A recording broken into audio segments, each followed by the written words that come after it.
Vous écoutez RCJ. La bande à Carla, 23h minuit sur RCJ. Comme toutes les semaines, je vous explique pourquoi, je vous explique comment, je vous explique le pourquoi du comment d'un fait d'actualité. Aujourd'hui, c'est la chronique Nuit debout. Tout a commencé bien avant les manifestations qu'on connaît tous, bien avant la loi du travail, bien avant même le halo de Nabila. Tout a commencé un beau matin, entre 6h et 9h devant monsieur Jean-Jacques Bourdin. On peut le renouveler combien de fois, le CDD? 3 fois. Combien? Jusqu'à 3 ans.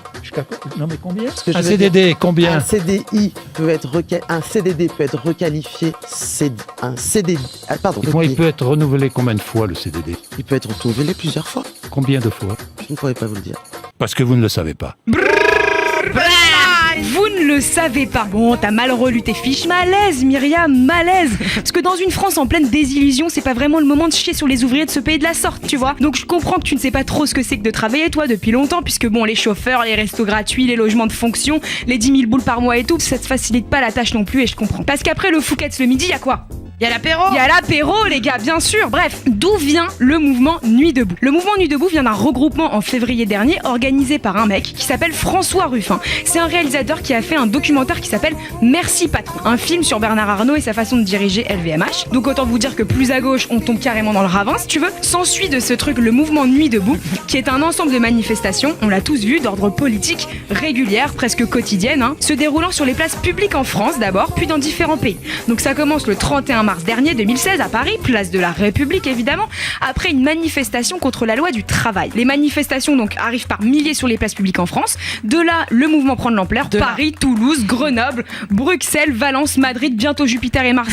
Mais bon, c'est en négociation parce que la combustion ne permet pas de fumer des cigarettes roulées sur Jupiter. Donc bon, pourquoi on manifeste? Je vous le demande, mais vous allez me laisser parler. C'est évidemment contre la loi du travail, puis vers des contestations plus globales, donc contre les institutions politiques, du système économique, etc. Genre ça peut aller jusqu'à s'opposer jusqu'aux 35 heures, mais surtout il y a plus de frites à la cantine, tu vois ce que je veux dire? Élément important, Nuit debout est sans leader ni porte-parole, exactement comme le mouvement des indignés en Espagne par exemple ou Occupy Wall Street, je sais pas si vous vous rappelez. On peut aussi écouter leurs revendications via leur web radio qui s'appelle Radio Debout, donc on peut écouter un extrait par exemple. Les entreprises publiques. Attention, en fait nous avions été coupés, Rosa je crois, donc où en étions-nous? Est-ce qu'on peut nous dire où est-ce que nous avions été coupés? Donc voilà, C'est comme la bande à Carla. Mais bon, on se fout de leur gueule, je suis d'accord avec vous, mais c'est quand même une sacrée institution quand même, la Nuit debout, et revenons sérieux.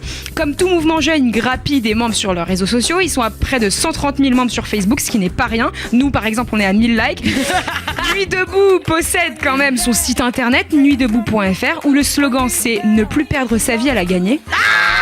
Je pense qu'ils sont un peu contre Sarko. Nuit debout est un mouvement pacifiste où certes on peut fumer des roulés, on porte des vannes si on sèche la terminale L alors que le bac est dans un mois, mais c'est surtout le peuple qui s'élève à la manière du printemps arabe. Donc voyez, finalement les pays occidentaux n'ont pas tout inventé et on peut être quand même fiers de nos jeunes qui sont dans la rue.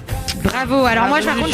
Vous écoutez RCJ. La bande à Carla, 23h minuit sur RCJ.